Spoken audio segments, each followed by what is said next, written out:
It's National Science Week, and my guest tonight has been called the rock star of the digital revolution. He's the Professor of Artificial Intelligence at the University of New South Wales. His latest book is called 2062, The World That AI Made. Please welcome Toby Walsh. Hi, Toby. Thank you so much for being here. It's a real pleasure to have you on, and I'm sorry about all this. It's a pleasure to be interviewed by a parrot. Yes, you're very welcome. This is a highlight for you, I'm sure. Now, 2062, the prediction is that is the year when we'll have made machines that are as intelligent as us. Let's focus on the positive first. Why should we be excited about that? Well, because the robots can do the 4 Ds, the dirty, the dull, the difficult and the dangerous. And we can sit back and the robots take all the sweat. OK, great. There does seem to be some good news out there. I'm excited about this one. All right, have a look at this. This apparently is a robot that has been trained to find Wally in Where's Wally books. Recognises the faces there, right? Got his little hand. There he is. That's the one he's looking for. And then, boom! He bloody got it. So that's good news. So are you optimistic about that future generally? I'm optimistic in the long term. I think it might be a bumpy road to get there, but in the long term, it'll be good. OK. What about all the jobs they're going to take? There will be new jobs created by technology and jobs destroyed by technology. And it's just a matter of we don't know what the balance is going to be. But hopefully, like the Industrial Revolution, we will actually work less and enjoy the benefits that the productivity comes. I mean, this is the dream, right? Some people talk about a socialist utopia where all the machines do all the shitty work that we don't want to do, and we get to sit around and talk about art and literature and have hot sex constantly. That feels like it would take a few decisions and a few political changes to actually get us to that point. The other sort of less inspiring vision is one where people don't have skills to work at all, and they starve to death. Go. That's why I wrote the book, to actually try and persuade people that we need to make some difficult choices so that we share the prosperity, so that all of us get to profit. Like in the Industrial Revolution, we shared the benefits, but we made some significant changes. We introduced unions, labour laws, education, universal education, the welfare state, so that all of us shared the benefit, and it won't be the owners just of the robots, but all of us. Elon Musk says that AI is the biggest threat to civilization. Yeah, well, Do you agree? Elon Musk is a fantastic engineer, but... He's a wanker, isn't he? He's a fucking wanker, isn't he? No, he will get us to Mars, right? he's convinced the Earth is completely fucked and that we have to escape the planet, and that's why we're going to go to Mars. But I think he's wrong about AI. There was a survey done of 50 Nobel laureates. AI wasn't in the top 10 risks. Like, at the top, of course, was climate change. OK. What are the risks that he's putting out there? What are his fears when it comes to artificial intelligence and what it could do to our society? Well, he's worried that the robots are going to take over, that the robots will decide that we're terrible at running the planet, which is true, and that, that they'll do a better job of it, which is true. But the thing he hasn't taken into account... This is not consoling at all. This is awful. I feel worse than before. The thing he hasn't taken into account is that the robots do what we tell them to do. And that's often the problem. We just haven't thought carefully through what we've told them to do. But they have no desires of their own. They do exactly what we tell them to do. So it's your belief that we won't get to a point, human beings aren't smart enough to make technology that will become smarter than us? Oh, we will probably build machines in 2062 that are as smart as us, and shortly afterwards, they will be smarter than us because they'll be faster than us, they'll have more memory than us, they'll have none of the limitations that the human brain has. And so there's no reason to suppose, be very conceited to think that we were as smart as you could possibly be. I am.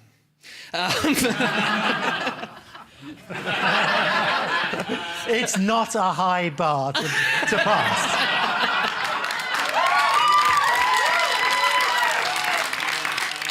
All right, smarty pants, man. OK, but there are some things that you're really concerned about. You're part of this campaign to stop the killer robots. Yes. Tell us about that. Well, this isn't Terminator. When people hear the word killer robots, they think of Terminator, and it's actually much simpler technologies. In fact, just 2 weeks ago, we saw a drone being used to try and assassinate the president of Venezuela. I don't know what your feelings are about the president of Venezuela, but it was an example of how technology gets repositioned, quite stupid technology, very quickly, and that will transform the way we fight war.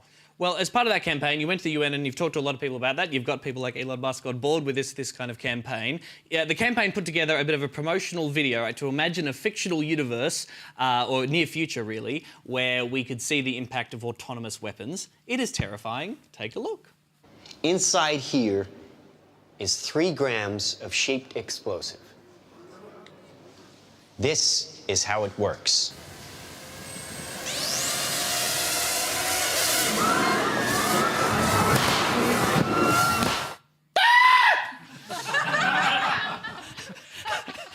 How far away are we from those killer robots and drones flying into people's heads and killing everyone? A few months. That isn't technology that you couldn't actually pretty much put together today if you had a evil intent. And what are the controls and regulations on that kind of stuff? How's the campaign going? That's why I've gone to the United Nations. I'm pleased to say 26 nations have called so far to try and ban that technology. Most recently China, quite surprisingly Austria. Australia, I'm sad to say, is not amongst that list. We have led the way in disarmament talks, other types of technologies for chemical weapons, biological weapons, but this one we are just literally sitting on our hands waiting for things to happen to us. Right. But there's also human-operated drone systems that are doing a whole lot of damage, and humans like pressing the buttons and controlling them. That's not a whole lot better either. It is, but at least there's still a human in the loop. And even with a human in the loop, they're making 9 out of 10 mistakes. And without a human in the loop, we'll be making far more. And if you're a terrorist, you don't care. That's a perfect weapon of terror. So we should be very worried about how this technology is going to get out there if we don't regulate it. And we have an opportunity, a window where we can get it regulated. What about the old self-driving cars? We talk about that a lot. Google's developing that technology. Tesla is researching that kind of idea. Uber's working pretty hard to get rid of that pesky whole driver part of their algorithm there. Is that something that we can look forward to or that you're in support of? 100%. 1,000 people will die on the roads of Australia in the next year caused by an idiot driving a car. And that will go away pretty much almost to zero once we have autonomous cars. But millions and millions of people. I think there's something like a crazy amount of the workforce, like in America, is made 3 up million of people. 3 million people. There you go. That's millions. Millions of people in America make their living by driving. What's going to happen to those people once their job is taken away by a sweet, sweet robot? That's a great question. You have to think, what other skill do those people have? Because driving is not going to be one that's far safer to have a robot, far cheaper to have a robot do that than a human.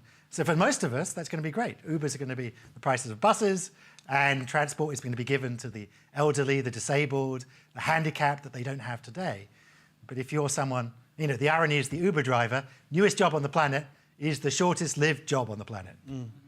What about other jobs? You've predicted in 2050 there will be a nightly TV news program that is made without a single human being involved in the production. Okay, now I lost my job in a different way, but, I'm worried. We found out today that the director of American History X has cast a robot as the lead actor in his new film. Toby, tell me that comedians are going to be okay. I'm afraid not. Let me introduce you to my friend. No, God damn it!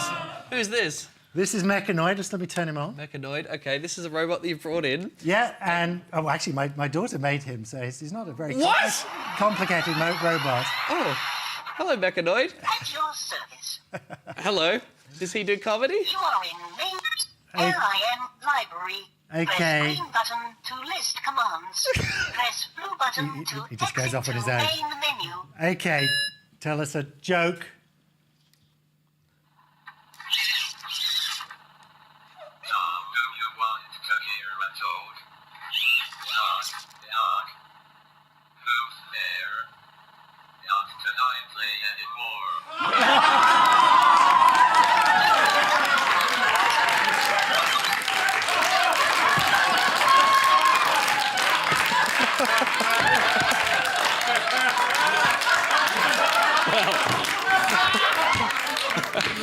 I've not enjoyed that one little bit.